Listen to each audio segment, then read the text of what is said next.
I faked a business trip and caught my husband with another woman in my house. Don't worry, I won't yell. I already filed for divorce, I told him as he watched the footage in shock. He thought he was smart, but he forgot who he was married to. I planned everything while he was busy cheating. You know that gut feeling you get when something's wrong, but you can't explain it? Like when the energy in your house just shifts. It's quiet, but not the peaceful kind. It's calculated. That's what it's been like with my husband lately.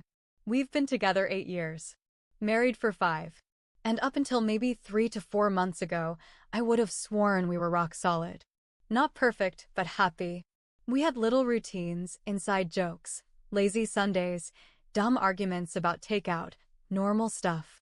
But then things started to change. Slowly at first, like he didn't want me to notice. He started coming home later. Not crazy late, just enough to say, traffic was a mess, or we had a late meeting. And at first I believed it. I mean, why wouldn't I? But then the excuses became automatic, like he had them preloaded. Like he was ready for me to ask. He also got weird about his phone. This man used to leave his phone all over the place. Kitchen counter, nightstand, even the bathroom sometimes. Now, that thing might as well be glued to his hand. I'd walk into a room and he'd flip it over real quick. Or if it buzzed, he'd suddenly get work emails he just had to check in private. And then there was the showering before bed thing. He never used to do that. He was always a morning shower guy. But now, without fail, he hops in the shower the second he gets home, even if he's dead tired.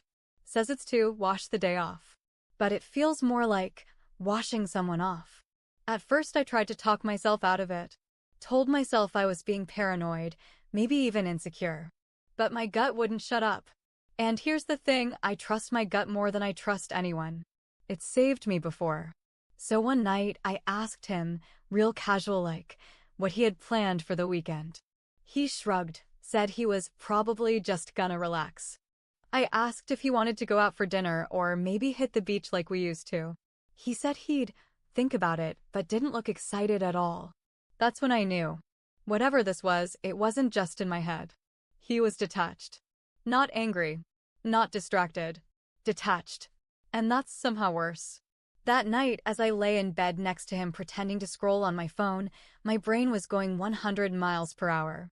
I kept wondering, who is she? How long has this been going on? But most of all, what does he do when I'm not here? That's when the idea hit me, like a movie scene. What if I pretended to leave town? Just a little test.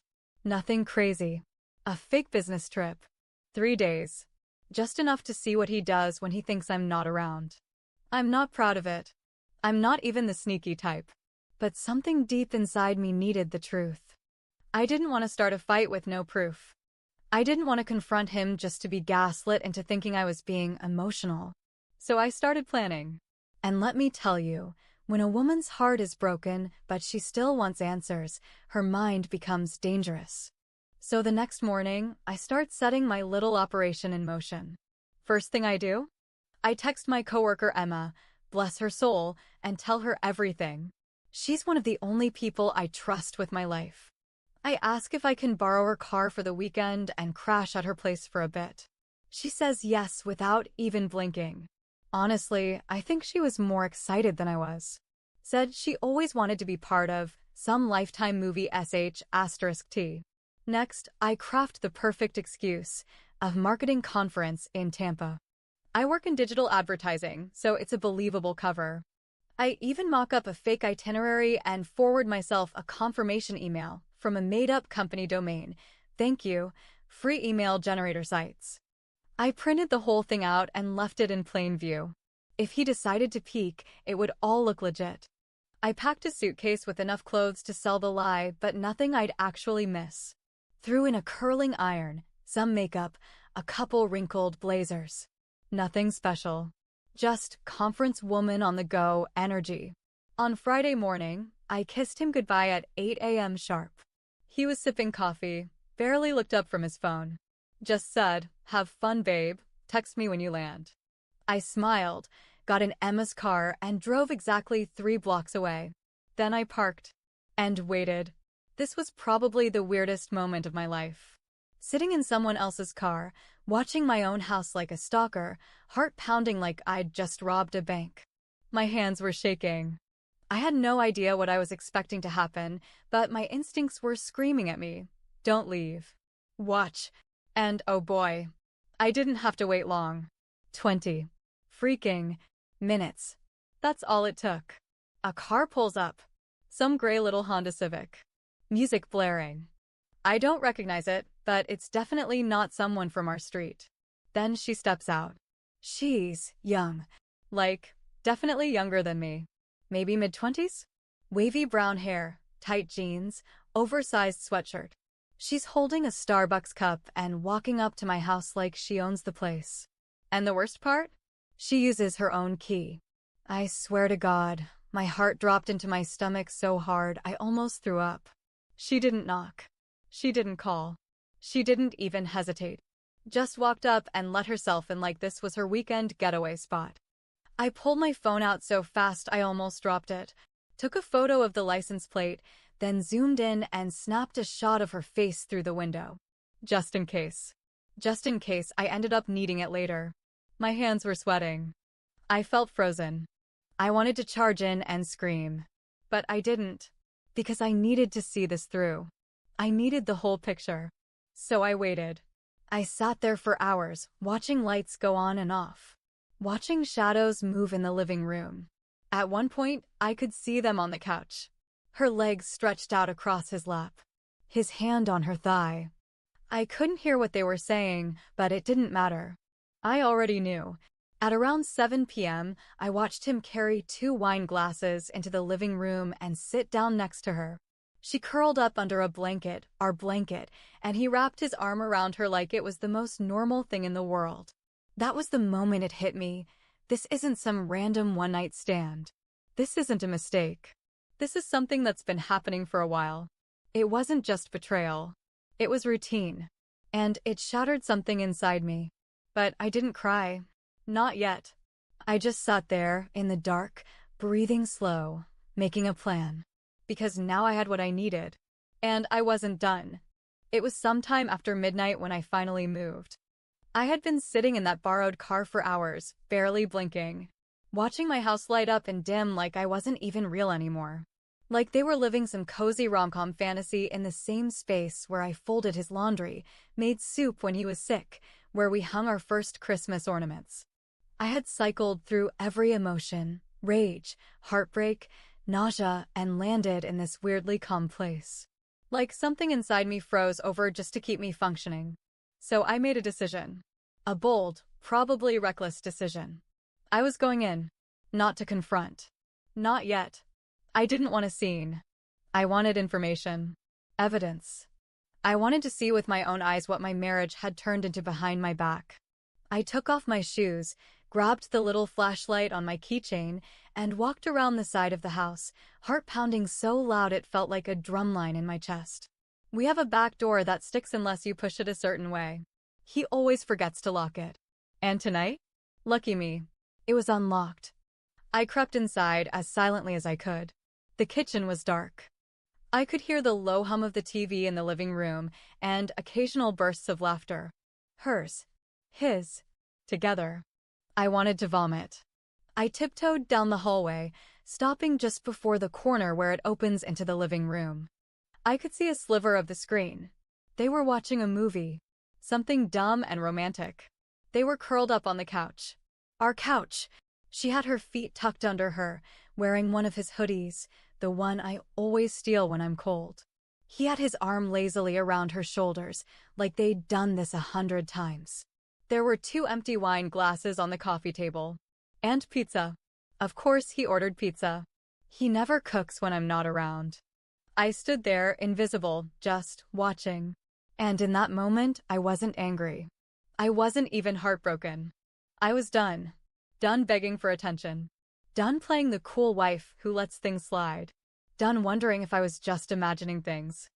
I pulled out my phone, turned off the flash, snapped a few photos. His hand in her hair, her head on his chest, their wine glasses. His smile, that smile he used to save for me. Click. Click. Click. I backed up slowly, slipped out the back door, and walked away from my own house like it wasn't even mine anymore. Got back into Emma's car, locked the doors, and finally let myself cry. Quiet sobs. The kind that come from somewhere deeper than your chest, like your soul is leaking. But even in that moment, I knew one thing. This wasn't going to break me. I wasn't going to beg, or scream, or give him any more of my heart than he already destroyed. No, I was going to be smart. So I drove to Emma's, wiped my face clean, and started writing down everything I saw. Every timestamp, every detail, every plan. Because the next part? It wasn't about catching him anymore. It was about beating him.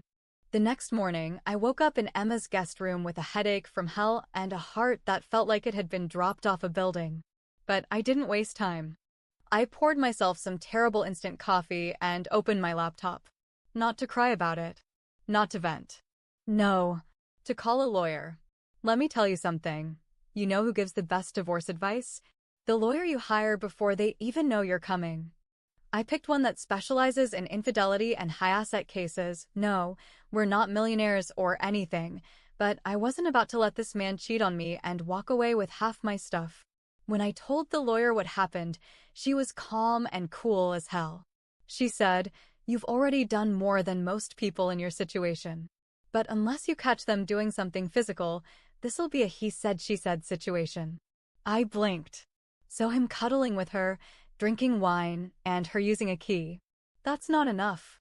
She shrugged.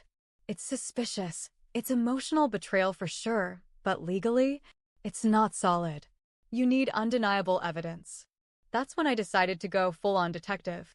I went back to my house the next morning while he was at work. He thought I was still in Tampa, remember? I had hours to myself.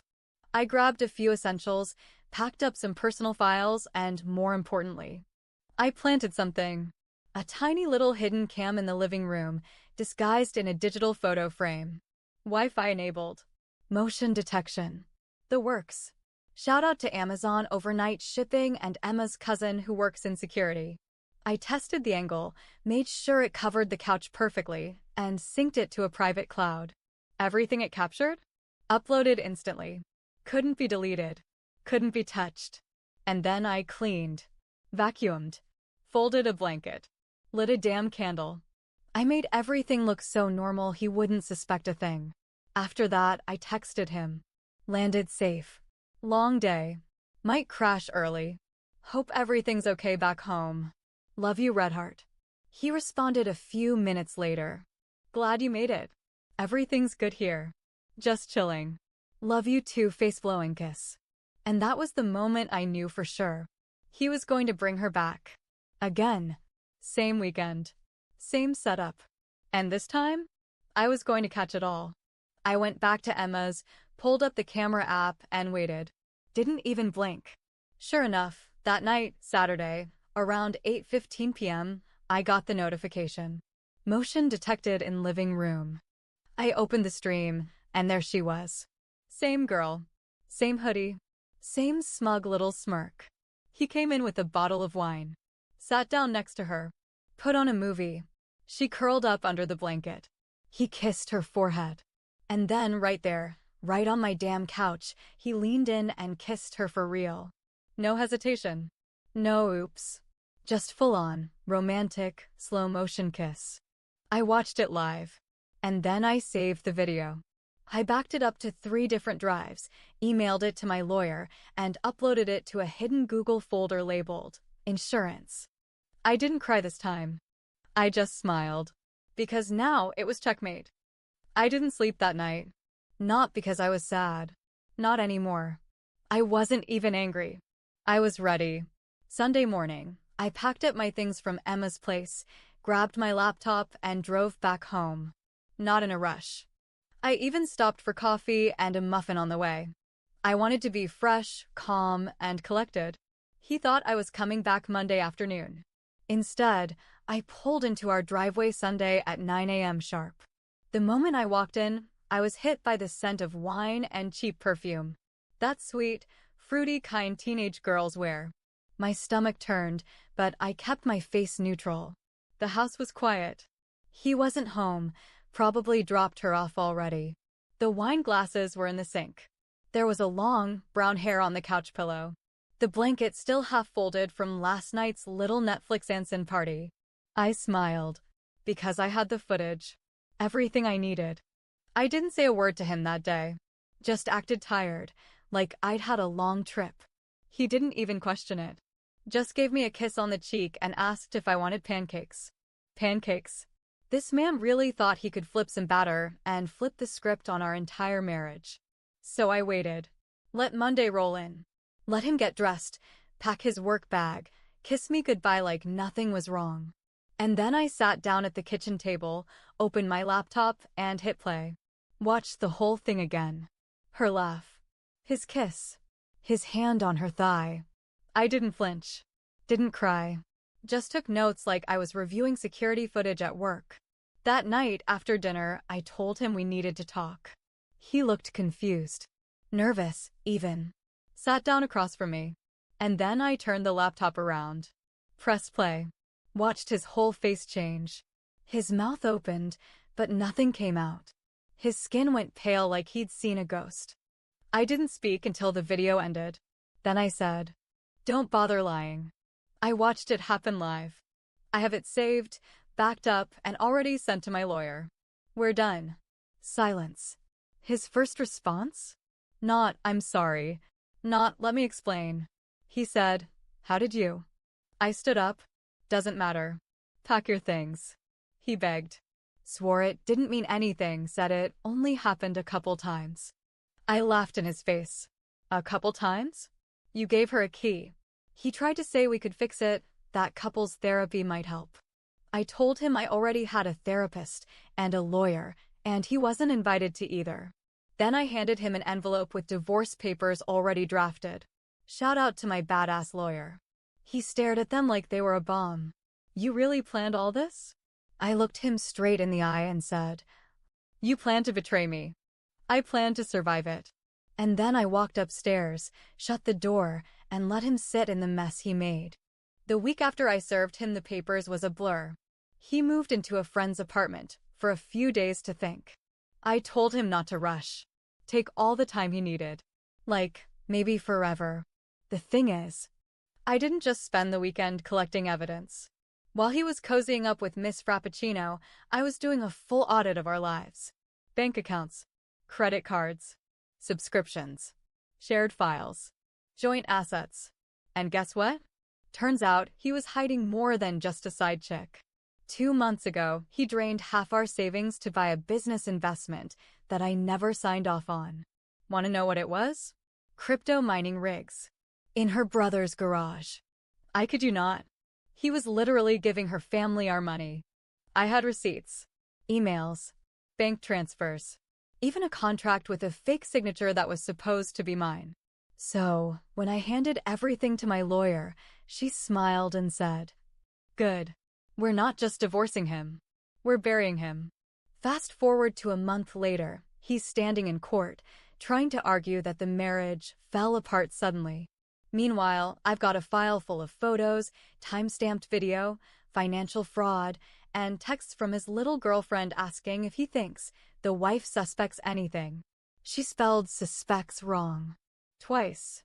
Needless to say, the judge didn't buy his sad puppy routine. I got the house. I got the car. I got every last cent he tried to hide. Oh, and the cherry on top? I mailed her the wine glasses. Cleaned. Boxed, gift wrapped. No note. Just a little something to remember her role in all of this. It's been 4 months now. I sleep better than I have in years. My house is peaceful. My fridge is stocked with wine I don't have to share. My Netflix account is mine again. And me? I'm not broken. I'm not bitter. I'm better. People always say, if you go looking for trouble, you'll find it. Well, I faked a business trip, and I found the truth. And honestly, that trip was the best one I've ever taken.